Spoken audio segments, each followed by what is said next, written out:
Bismillahirrahmanirrahim. Assalamualaikum warahmatullahi wabarakatuh. Bu ya, Umi ada baca satu kisah tentang Nabi bersama istri beliau Sayyidah Hafsah.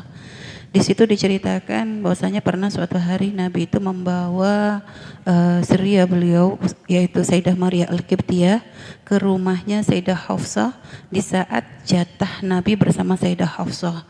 Dan kebetulan memang waktu itu Sayyidah Hafsah tidak ada di rumah. Sehingga Nabi pun berdua dengan Sayyidah Maria Qibtiyah. Dan ketika akhirnya Sayyidah Hafsah pulang ke rumah, beliau kaget karena Rasulullah sedang bersama dengan Sayyidah Maria Qibtiyah. Dan Sayyidah Hafsah marah gitu ya, kecewa, merasa sangat tersakiti dengan cara Nabi membawa budak beliau ke rumah Sayyidah Hafsah. Lalu akhirnya Nabi pun menyesali hal tersebut. Lalu Nabi berkata kepada Sayyidah Hafsah bahwasanya beliau bersumpah tidak akan mendatangi lagi Sayyidah Maria Qibtiyah. Dan Nabi meminta kepada Sayyidah Hafsah untuk merahasiakan, yang akhirnya ternyata Sayyidah Hafsah itu menceritakan kepada Sayyidah Aisyah. Lalu turun ayat, ya ayuhan nabi lima tuharrimu ma ahallallahu lak tabtaghi mardata azwajik, itu Bu ya. Nah artinya kan Nabi wa ma yantiqu anil hawa in huwa illa wahyun yuha. Artinya sumpah Nabi sendiri apakah itu bertentangan dengan firman tersebut. Lalu dengan sikap Nabi membawa budak beliau ke tempat Sayyidah Hafsah dan menyakiti Sayyidah Hafsah, ini juga gimana cara kita mengambil hikmah dari kisah ini Bu ya, supaya kita tidak sampai punya persepsi yang salah gitu ya. Baik, terima kasih Bu ya. Assalamualaikum warahmatullahi wabarakatuh. Waalaikumsalam warahmatullahi wabarakatuh. Nabi la yantiqu anil hawa. Tidak ada Nabi mengikuti hawa nafsunya. Kemudian setelah itu ulama membahas tentang mungkinkah Nabi itu berijtihad. Dikatakan oleh para ulama iya. Nabi mungkin berijtihad selagi belum ada aturan dari syariat yang datang, belum ada wahyu, Nabi bisa berijtihad. Milih merah dan putih, ke kanan dan ke kiri, berijtihad. Dan ijtihadnya Nabi, karena Nabi la yantiqu anil hawa, maka ijtihad Nabi akan dibimbing oleh wahyu. Sehingga tidak ada yang salah bagi Nabi karena semua yang dibimbing oleh Nabi. Yang ada adalah Nabi benar diarahkan kepada yang lebih benar lagi. Adapun insahal khabar, jika benar sebuah kisah bahwa Nabi waktu itu memberikan hari yang semestinya untuk Sayyidah Hafsah, untuk Sayyidah Maria Qibtiyah, itu juga masuk wilayah ijtihadnya Nabi. Dan jangan sampai ada dugaan Nabi ingin menyakiti Sayyidah Hafsah. Dan Maria Qibtiyah itu siapa? Orang yang datang dari negeri Mesir, tidak punya sanak kerabat dan saudara, dibawa oleh Nabi. Dan Nabi ingin meyakinkan dan memberikan kesenangan dengan ijtihad baginda Nabi SAW. Tidak ada niat zalim dari baginda Nabi. Adapun masalah kecemburuan, kekecewaannya seorang Sayyidah Hafsah, bukan kecewa lalu dendam, bukan. Itu kecewa cinta. Bahwasanya harinya diambil. Dan beliau bukan langsung menyalahkan Nabi, rasa di dalam hatinya.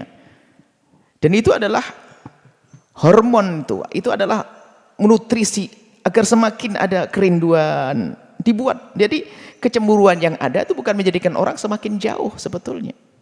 Jadi kecemburuan yang ada dalam Sayyidah Hafsah itu, yang ada pada Sayyidah Hafsah itu justru menambahkan ikatan itu semakin kuat. Kerinduan semakin kuat. Nah, baginda Nabi, ingat kaidah, tidak ada yang salah, jangan berkeyakinan, jangan ada dugaan Nabi melakukan salah. Kemudian setelah melihat Sayyidah Hafsah, ini semua kita sandarkan kepada jika berita ini benar. Kemudian melihat Sayyidah Hafsah kecewa, tapi apakah dia marah dengan Nabi lalu melabrak dan sebagainya, mengangkat suara? Oh tidak. Kekecewaan, dan Nabi anggap itu adalah ungkapan cinta. Dan Nabi hargai. Nabi orang yang paling pandai dalam bercinta. Nabi hargai. Dan Nabi ingin menyenangkan juga Sayyidah Hafsah yang sebelumnya menyenangkan Sayyidah Maria Qibtiyah, ingin menyenangkan Sayyidah Hafsah. Maka Nabi mengucapkan seperti itu, aku tidak akan datangi lagi Maria. Dan ini belum ada larangan yang semacam ini. Di saat Nabi mengucapkan yang demikian itu dalam irama menyenangkan Sayyidah Hafsah, Dan ini bukan sebuah keharaman pada saat itu. Dan Nabi tidak melakukan yang haram. Tidak ada Nabi melakukan yang haram sama sekali. Kemudian setelah Nabi berkata kepada Sayyidah Hafsah bahasanya aku tidak akan lagi datangi dia. Itu sebenarnya bahasa lain daripada ya aku menyesal. Aku menyesal wahai Hafsah. Bahasa lain mungkin begini, aku bayar sekarang. Bahasanya hari-harimu akan aku penuhi. Dan aku tidak akan datangi dia. Ini adalah dalam irama Nabi. Bukan Nabi ingin berbohong. Dan begitulah ijtihad Nabi. Dan tidak salah. Kenyataannya apa? Nabi dibenarkan diangkat lagi oleh firman, oleh Allah dalam wahyu. Dan saat itu Nabi meminta kepada Sayyidah Hafsah agar tidak berbicara dengan yang lainnya. Cuman rasa cinta yang dalam kepada baginda Nabi tidak bisa menahan rasa cemburu dan jangan dikatakan sebuah kekecewaan yang menjadikan sebab permusuhan, sehingga ya curhatlah diskusi dengan orang yang dekat dengannya, yaitu Sayyidah Aisyah, sehingga sampai didengar dan Nabi marah waktu itu. Dan ternyata baginda Nabi yang ijtihad ingin menyenangkan semua istrinya diberi oleh Allah petunjuk yang lebih bagus lagi. Istri yang sudah halal jangan kau haramkan. Sehingga akhirnya apa yang dilakukan Nabi jadi syariat bagi kita. Kalau istrinya, sehingga tidak boleh bersumpah untuk tidak menggauli istrinya. Zalim itu semuanya. Akhirnya Nabi yang sudah ijtihad benar ingin menyenangkan Sayyidah Maria Qibtiyah, ingin menghibur hati Sayyidah tanpa melanggar itu semua, enggak ada langgaran. Mana ada aturan ada kalau dikatakan melanggar? Baru setelah itu ada wahyu, lima tuharrim. Kenapa ya Rasulullah? Kau haramkan, itu halal. Itu istrimu. Baru setelah itu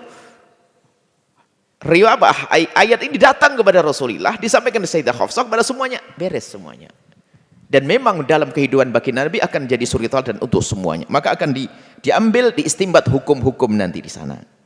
Jadi Nabi tidak salah semuanya. Bahkan Nabi berusaha bagaimana dengan orang-orang yang mencintai Nabi dan dicintai, Nabi masih bisa menyenangkan mereka. Biarpun ternyata ijtihad Nabi diberi oleh Allah petunjuk yang lebih bagus, itu bukan berarti ijtihadnya salah. Maka Nabi berijtihad dalam banyak hal. Tapi bukan berarti salah, jangan dianggap salah. Tapi Nabi diberitahu yang lebih, sebab salah itu apa sih? Salah itu dosa, salah itu melanggar. Nabi tidak melanggar. Nah ini dia melanggar. Nabi melakukan sesuatu yang sudah benar. Cuman diberi oleh Allah petunjuk yang lebih benar lagi. Itu. Jadi seperti itu. Apalagi kalau kita bicara tentang keluarga Nabi, maka yang pertama harus kita cek kebenaran sebuah riwayat. Jika sebuah riwayat itu sudah dianggap benar, hati-hati. Kita harus punya adab di dalam membaca sejarah tersebut. Karena apa? Khawatir. Pertama riwayat kadang tidak benar, kemudian setelah itu kita membacanya dengan hati yang kotor, apa hasilnya? Nabi jadi musuh, tidak akan selamat sepanjang hidupnya. Wallahu a'lam bishawab.